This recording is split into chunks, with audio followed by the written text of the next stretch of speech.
A perspectiva de Ellen G. White sobre as profecias messiânicas.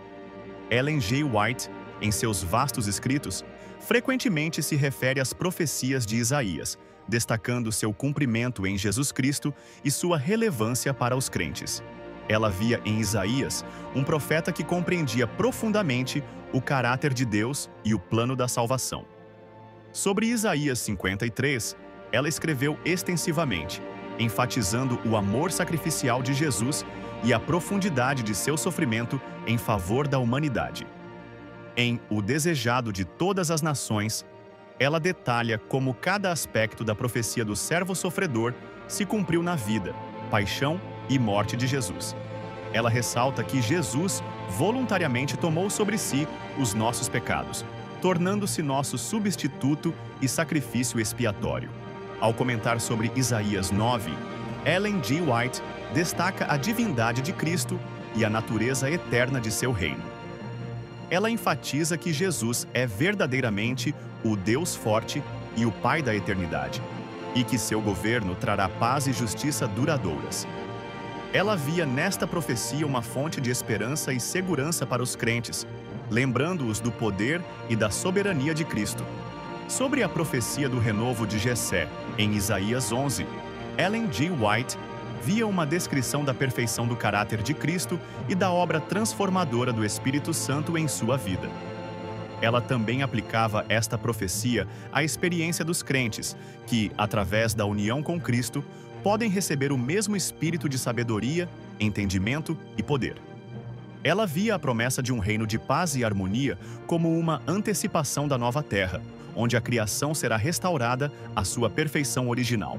Ellen G. White também enfatizava a missão de Cristo como descrita em Isaías 42 e 61. Ela via Jesus como o exemplo perfeito de serviço abnegado e compaixão. Ela instava os crentes a seguir o exemplo de Cristo, levando boas novas aos necessitados, curando os quebrantados de coração e proclamando a liberdade em Cristo. Ela acreditava que a Igreja tem um papel vital a desempenhar no cumprimento contínuo desta missão, sendo as mãos e os pés de Cristo no mundo. A relevância contínua das profecias de Isaías. As profecias de Isaías sobre Jesus não são meramente registros históricos. Elas continuam a ter um significado profundo para os crentes hoje. Elas revelam o coração de Deus, seu amor incansável pela humanidade e seu plano abrangente para a redenção. Elas nos convidam a contemplar a pessoa e a obra de Jesus Cristo, a reconhecê-lo como o Messias prometido, o Salvador do mundo. Essas profecias nos oferecem conforto em meio às dificuldades, lembrando-nos de que Deus tem um plano e que Ele está no controle. Elas nos dão esperança para o futuro, apontando para a segunda vinda de Cristo e o estabelecimento de seu reino eterno. Elas nos desafiam a viver vidas de fé e obediência, seguindo o exemplo de Jesus e compartilhando sua mensagem de amor e salvação com o mundo. Ao estudarmos as profecias de Isaías, somos convidados a um relacionamento mais profundo com Jesus. Somos chamados a reconhecer sua majestade, sua santidade, seu sacrifício e seu amor. Somos convidados a aceitar o dom da salvação que Ele oferece e a viver em comunhão com Ele, aguardando com expectativa o dia em que o veremos face a face. Que as palavras de Isaías continuem a ecoar em nossos corações, fortalecendo nossa fé e inspirando-nos a viver para a glória de Deus. O profeta Isaías, com sua visão penetrante e palavras inspiradas, permanece como uma testemunha poderosa da verdade de Jesus Cristo. Suas profecias, escritas há mais de 2.700 anos, continuam a ressoar com poder e relevância, apontando para o Cordeiro de Deus que tira o pecado do mundo e para o Rei vindouro que reinará em justiça e paz. Que possamos, como Isaías, ter nossos lábios purificados e nossos corações dispostos a proclamar as maravilhas do nosso Deus e Salvador, Jesus Cristo. A profundidade do servo sofredor, em Isaías 53. A profecia do servo sofredor, delineada com detalhes pungentes no capítulo 53 de Isaías, é, sem dúvida, uma das passagens mais impactantes e reveladoras de todo o Antigo Testamento. Ela não apenas antecipa o sofrimento vicário do Messias, mas também revela a natureza do seu sacrifício e o propósito redentor de sua missão. Isaías descreve o servo crescendo como um renovo perante ele, e como raiz de uma terra seca. Não tinha parecer nem formosura, e olhando nós para ele, nenhuma beleza víamos, para que o desejássemos. Era desprezado e o mais indigno entre os homens, homem de dores, experimentado nos trabalhos. E como um de quem os homens escondiam o rosto, era desprezado, e não fizemos dele caso algum. Verdadeiramente, ele tomou sobre si as nossas enfermidades, e as nossas dores levou sobre si. E nós o reputamos por aflito, ferido de Deus e oprimido. Mas ele foi ferido pelas nossas transgressões e moído pelas nossas iniquidades. O castigo que nos traz a paz estava sobre ele, e pelas suas pisaduras fomos sarados. Todos nós andávamos desgarrados como ovelhas.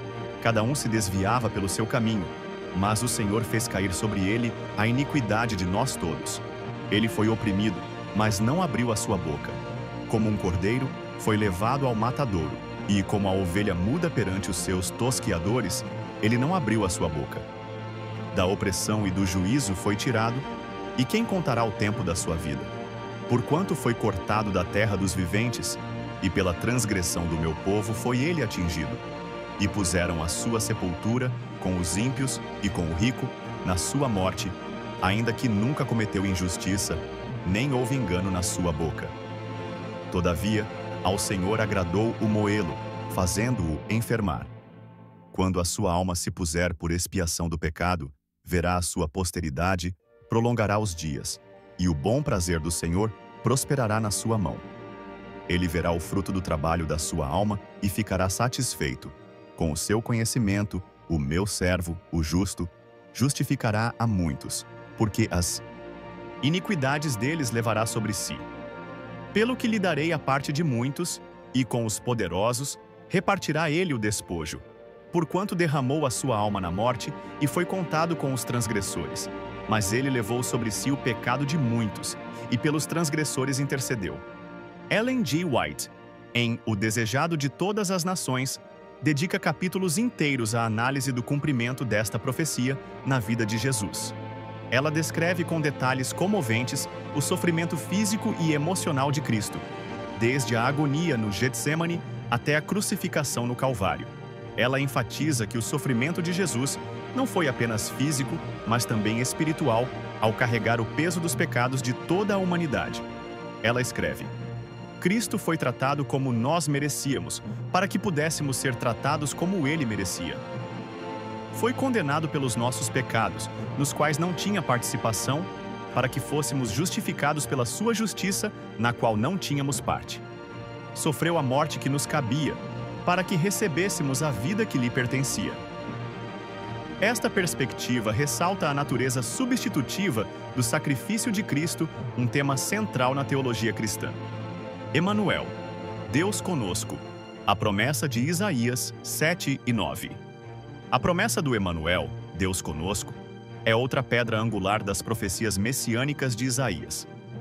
No capítulo 7, versículo 14, lemos: Portanto, o mesmo Senhor vos dará um sinal. Eis que uma virgem conceberá, e dará à luz um filho, e será o seu nome Emanuel. Esta profecia, dada em um momento de crise nacional para o rei Acás, transcendia o contexto imediato, apontando para um evento futuro de significado universal: o nascimento virginal de Jesus Cristo.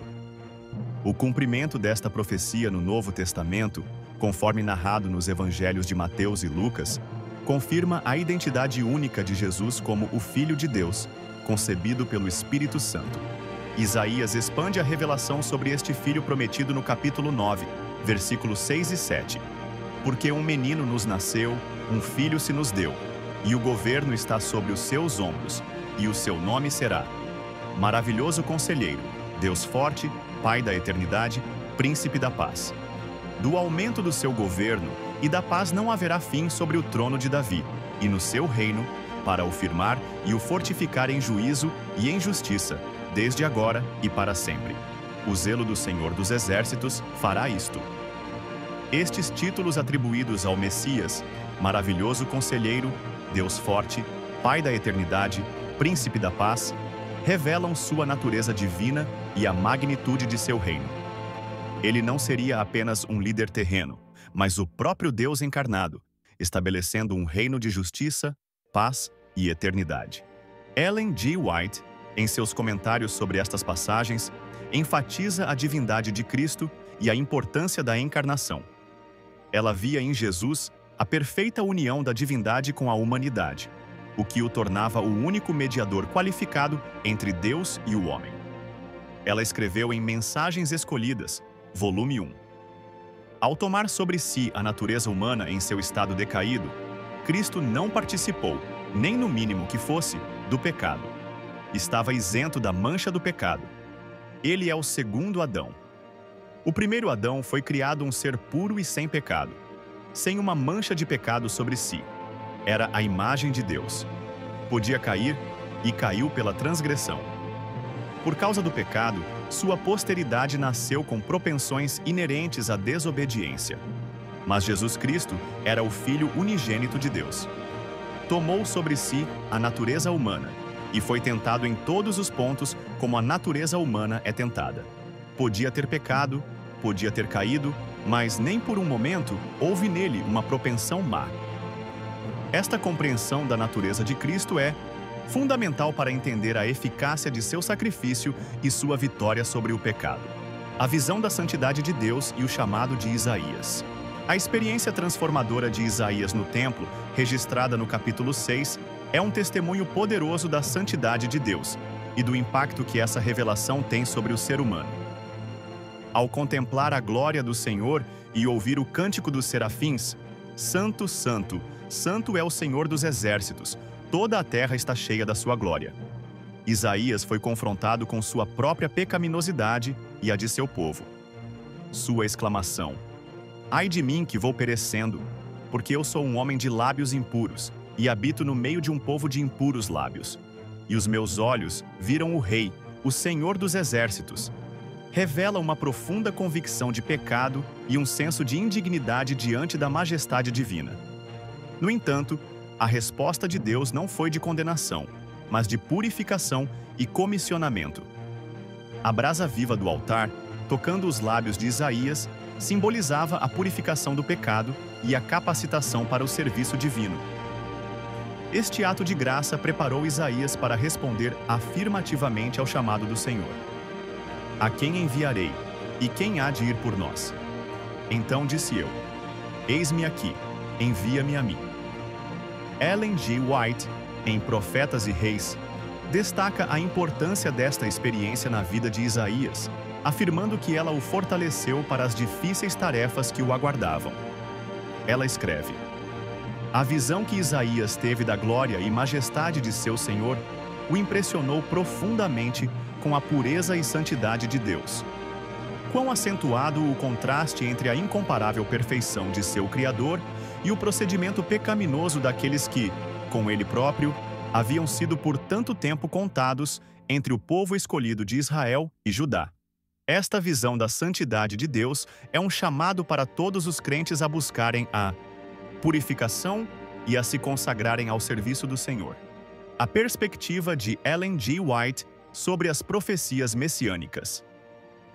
Se esta história tocou seu coração e fortaleceu sua fé, compartilhe-a com seus amigos e familiares. Ajude-nos a espalhar a mensagem de esperança e salvação. E não se esqueça de se inscrever no canal Heróis e Profetas, para mais conteúdos inspiradores e aprofundados sobre a Palavra de Deus. Juntos, podemos fazer a diferença. Continue assistindo a história na parte 2.